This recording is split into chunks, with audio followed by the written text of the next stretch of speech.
Le professeur Wolu commis pour sa première tournée a sillonné les rues de Lomé pour sensibiliser la population sur le bien fondé de son programme de société. Effectivement débuté ce jeudi 6 février 2020, le Parti socialiste du professeur était ce samedi 8 février à Gblincomé, au lycée Dadi Dogomé et sur le terrain du lycée d'Agoué pour apporter son message. Dans son message au lycée Dadi Dogomé, le professeur dit, je cite, « Nous ferons de cette élection de ce que nous voulons ».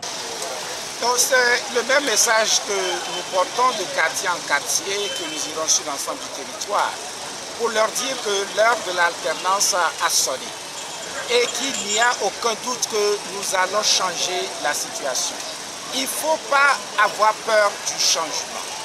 Il ne faut pas penser que tout a été déjà fait et que ces élections sont jouées d'avance. Non, nous ferons de ces élections ce que nous voudrons. Tout le peuple togolais doit donc pouvoir se mobiliser.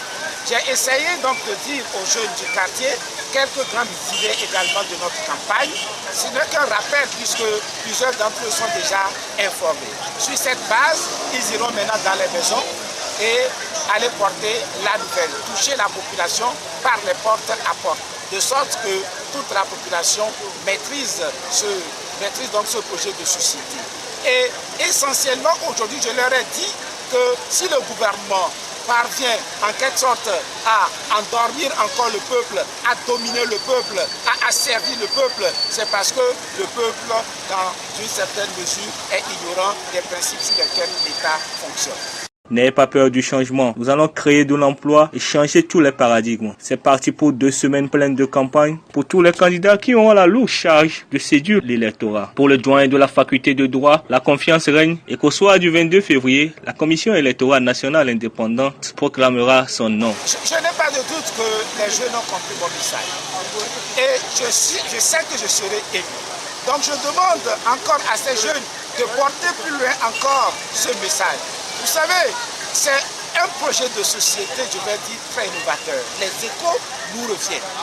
Et c'est un projet de société qui prend en compte les problèmes concrets de notre pays. Regardez sur cette question d'ignorance.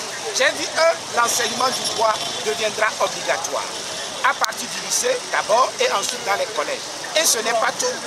Sur ces questions essentielles se rapportant au fonctionnement de l'État, nous allons traduire ces choses dans les langues locales, afin que dans les fermes, les gens comprennent ce qu'est l'État.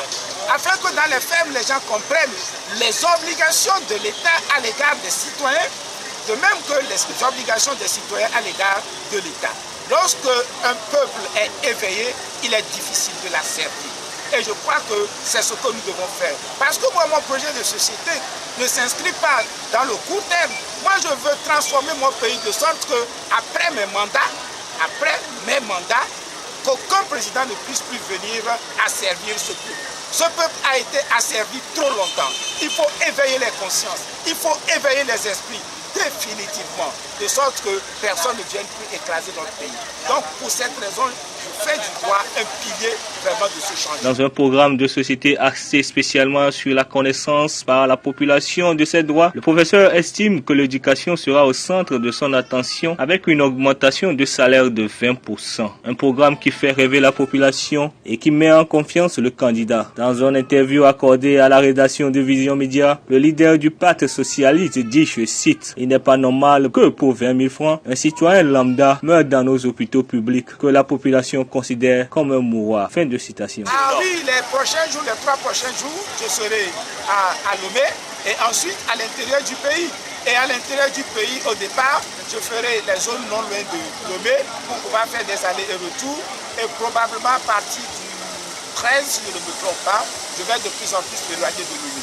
Ce que j'appelle les zones proches de Lomé, c'est Parimé, c'est Moitié, c'est Atakwame et peut-être même Badou. Ce sont les zones que je considère comme proches de Lomé, Fougan et Anéka aussi sont les zones proches de Lomé. Donc à partir vers le 13, nous dépasserons Agnès et nous avons réussi. À en croire l'homme de droit, les préoccupations du peuple sont au centre de leur attention. Bon, c'est ce que dit d'ailleurs tout politicien. Pour la population venue l'écouter, c'est un sentiment de satisfaction. Les prochains jours, nous serons toujours dans les zones environnantes de Lomé. Et à partir du 13 février, nous nous embarquerons pour le Grand Nord, a-t-il rajouté. Reportage Kosivi Georges et Célestin Ariati de Vision Média.